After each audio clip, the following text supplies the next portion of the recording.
Сәлеметсіздер ме оқушылар?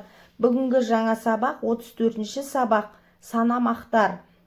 Оқушылар, біз бүгін 1-ден 10-ға дейінгі сандарды санамақ түрінде айтамыз. Яғни кішкентай балақайға санап үйретеміз. Ал қанекей санамақты сурет түрінде түсіндіріп өтейін.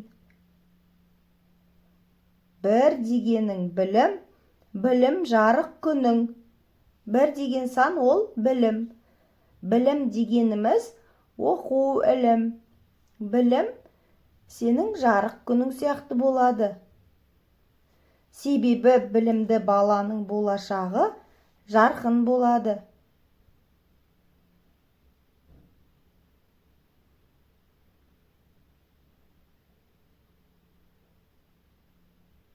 Екі дегенің еңбек, еңбек бәрін жеңбек. 2 деген сан ол еңбек. Еңбек еткен адам бәрін жеңеді. Еңбек етсе сол адам тоқ болады. 3 дегенің үміт, үмітсіз жоқ жігіт. Үміт дегеніміз ол сенім. Әр адамда сенім болады. Бір жұмыс жасаса, соның орындалуына үміт артады.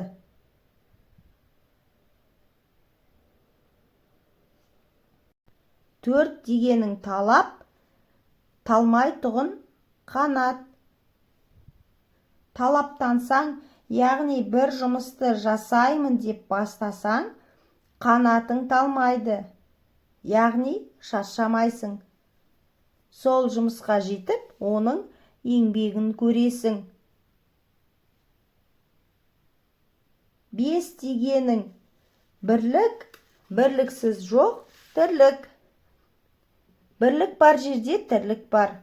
Бірлік дегеніміз адамдардың арасындағы татулықтың, достықтың белгісі.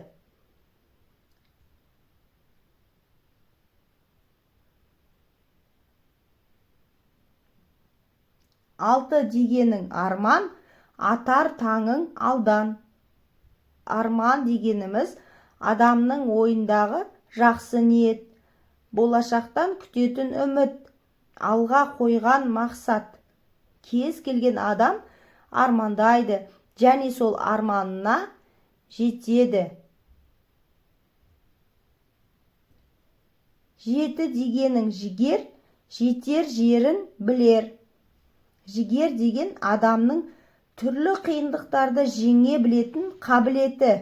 Жігерлі жігіт өзінің мақсатына тез жетеді. Себебі ол қиындықтарды да жеңе біледі. 8 дегенің сенім, сүйенішің сенің. Сенім деген адамдық қасиет. Өзіне сенімді болса, жұмысына да жақсы болады. Сенімді адам бәрінде жеңеді. 9 дегенің талғам, тура жолға салған. Талғам дегеніміз эстетикалық сананың саласы. Талғамы бар адам өмірдегі сұлулықты, табиғат көріністерін, адамның әсемдігін көре алады. 10 дегенің отан, отанды сүй, ботам. Отан деген сенің туып өскен жерің. Тау, тас, өзен, көл, тоғайларың, ата-анаң. Сол отанды сүю керексің, отанды бағалау керексің. Отанды қорғау керексің. Оқушылар, сіздерге санамақ сабағы қызықты болды ма? Және түсінікті болса, суретті әдебиет каналына тіркеліп, достарымызды шақырайық.